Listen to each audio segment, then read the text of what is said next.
A atual presidente do Tribunal Superior Eleitoral rebateu o advogado Paulo Renato Garcia Sintra Pinto, que tentou amenizar a atuação do deputado federal Alexandre Ramagem na trama golpista. Ele era diretor da ABIN no governo de Bolsonaro e, segundo a PGR, fornecia informações que colocavam as urnas eletrônicas em dúvida. Carmen Lúcia deixou claro que os ataques eram feitos com um intuito definido. Vamos ouvir o que ela disse.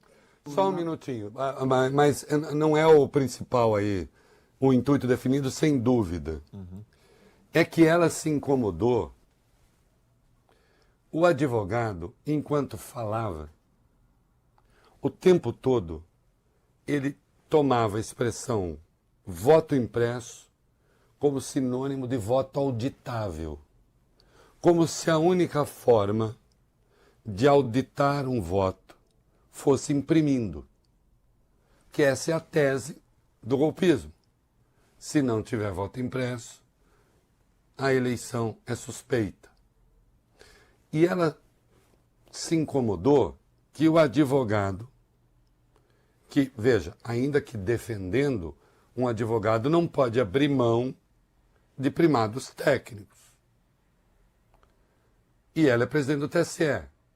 Como o advogado estava tomando voto impresso por sinônimo de voto auditável, ou seja, se não é impresso, não é auditável, a mulher ficou braba. Vamos lá. O nobre advogado fez muitas referências à inexistência ou que teria havido uma campanha pela eleição auditável, pelo processo auditável e que isto era algo que foi até objeto de uma proposta de emenda constitucional. Mas Vossa Senhoria sabe a distinção entre processo eleitoral auditável e voto impresso. Sim, excelência. Porque repetiu como se fosse sinônimo, e não é, porque o processo eleitoral é amplamente auditável no Brasil, passamos por uma auditoria, e para que não fique para quem assiste a ideia de que não é auditável. Uma coisa é a eleição com processo auditável, outra coisa é o voto impresso. O que se fez foi, o tempo todo, dizer que precisava de voto impresso, que tem a ver com o segredo do voto, a lisura e rigidez do direito de cada cidadã e cidadão votar só de acordo com o que ele pensa e ninguém saber disso. Outra é a auditabilidade.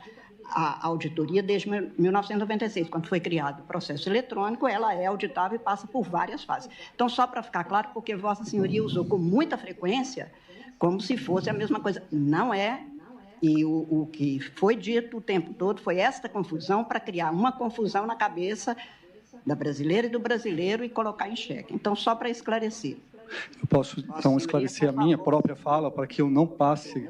Por favor, sim. Porque foi muito repetido. Eu estou copiando e por isso é que eu usei essa expressão voto auditável, voto impresso, porque nesses textos e nos pronunciamentos de Jair Bolsonaro, esses termos eram repetidos. E ilegítimos. Minha opinião, vou falar minha opinião pessoal.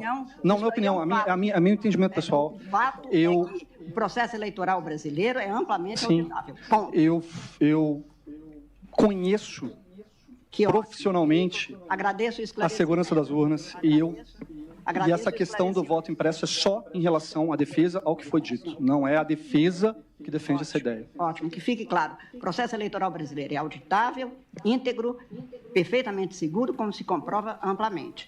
Voto impresso, desde a introdução do voto eletrônico no Brasil, não estamos tendo. É este o fato. E também, para retificar, em 2020 e 2021, não era o ministro Fachin o presidente do Tribunal Superior Eleitoral, para não se imputar a ele a assinatura do acordo perfeitamente legítimo. Realmente. Aí já virou... Tá bom. Olha aí. Com a devida vênia àqueles que acham que a ministra exagerou, eu discordo. Porque você não pode... E o advogado disse, não, eu nem concordo com a tese. Mas você não pode, numa linguagem que seria técnica, falar como se fosse a coisa mais natural do mundo, colocar em dúvida a rigidez e a seriedade do sistema eleitoral no Brasil. Ela, presidente que é também do TSE, fez muito bem em intervir. É isso aí. O É da Coisa.